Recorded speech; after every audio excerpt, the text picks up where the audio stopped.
सवाल उठ रहे हैं साहब कि एक सोशल मीडिया पोस्ट को लेकर बंगाल पुलिस जिस सुपरसोनिक स्पीड से कार्रवाई कर रही है, सोशल मीडिया पोस्ट को लेकर बंगाल पुलिस ने जिस सुपरसोनिक स्पीड से कार्रवाई की, वो रफ्तार संदेश खाली से लेकर मुर्शिदाबाद हिंसा के वक्त कहां चली गई थी। मुर्शिदाबाद में मतलब ये तो बताते हैं साहब, संदेश खाली में तो नेटवर्क मतलब एरोप्लेन मोड में चला गया था मामला, लेकिन मुर्शिदाबाद में हिंदुओं से क्रूरता और संदेश खाली में महिलाओं से दरिंदगी के वक्त बंगाल पुलिस की ये 5G, 6G, 10G वाले इंसाफ वाली स्पीड उस वक्त क्यों मिसिंग थी। उस वक्त पुलिस के रवैये को लेकर कोर्ट तक ने पुलिस को फटकार लगाई थी। आपको बताएं क्या हुआ था।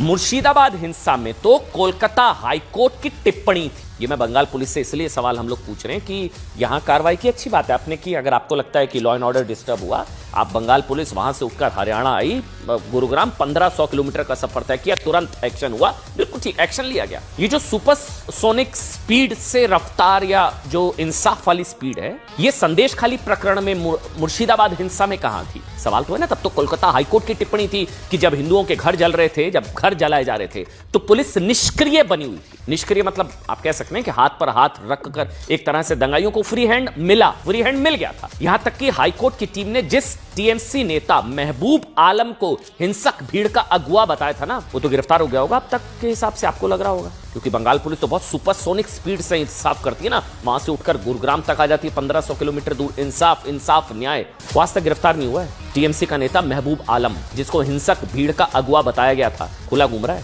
रामनवमी दंगों को लेकर बंगाल पुलिस पर सवाल उठ चुके हैं। देखिए इस केस में क्या हुआ जो संदेश खाली में नहीं हुआ, जो है मुर्शिदाबाद हिंसा में नहीं हुआ। इस केस में क्या हुआ दोबारा से समझिए।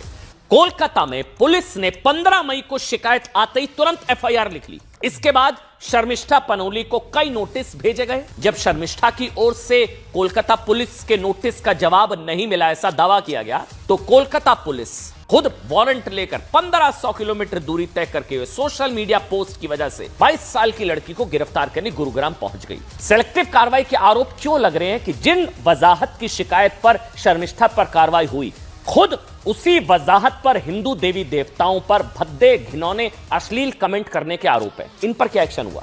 शर्मिष्ठा पर आपने कार्रवाई की, बिल्कुल कार्रवाई करनी चाहिए। कुछ गलत हुआ है, लॉ कानून के हिसाब से कार्रवाई होगी। न्याय व्यवस्था पर पूरा भरोसा, ठीक। जिसकी शिकायत पर कार्रवाई हुई, खुद उसके ऊपर कई तरह के आरोप है। हिंदू धर्म पर अश्लील भद्दे घिनौने कमेंट करने के आरोप है। उसकी कई घटिया सोशल मीडिया पोस्ट भी वायरल हो रही है वजाहत की। कोलकाता में ही वजाहत के खिलाफ एक शिकायत भी दर्ज हुई, जिसमें कहा गया कि वजाहत ने भगवान श्री कृष्ण और मां कामाख्या पर भद्दी अश्लील बातें कही। वजाहत के खिलाफ अभी तक कोई एफआईआर दर्ज नहीं हुई है। ये सुपरसोनिक